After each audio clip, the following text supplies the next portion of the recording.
ہر حاجت اور رزق کے لیے سورۃ یاسین کا خاص ورد۔ جناب رسول اللہ صلی اللہ علیہ وسلم نے فرمایا کہ ہر چیز کا ایک دل ہوتا ہے اور قرآن کا دل یاسین ہے۔ علماء کرام نے فرمایا کہ جو شخص صبح اور شام سورہ یاسین پڑھے گا اس کی 80 ضروریات پوری ہوں گی، جس میں سب سے ادنا فقر اور محتاجی ہے۔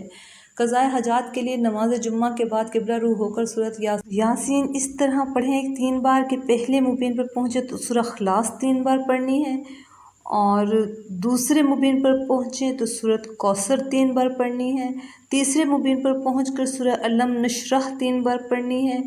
چوتھے مبین پر پہنچ کر سورہ فاتحہ کو 3 بار پڑھنا ہے، 5ویں مبین پر جب پہنچنا ہے تو آیت الکرسی 3 بار پڑھنی ہے، 6 مبین پر پہنچیں تو یہ دعا پڑھنی ہے اللہ لطیف بعبادہ یرزق من یشاء بغیر حساب،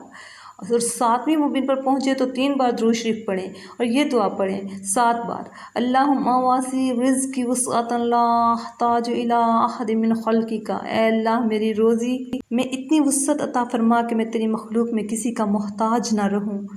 اور پھر سورت مکمل کریں۔ اسی طرح 3 بار سورت کو پڑھنا ہے اور ہر مبین پر اسی طرح سارا عمل مکمل کرنا ہے۔ انشاءاللہ اس کے بعد آپ جو بھی دعا کریں گے اللہ پاک قبول کریں گے۔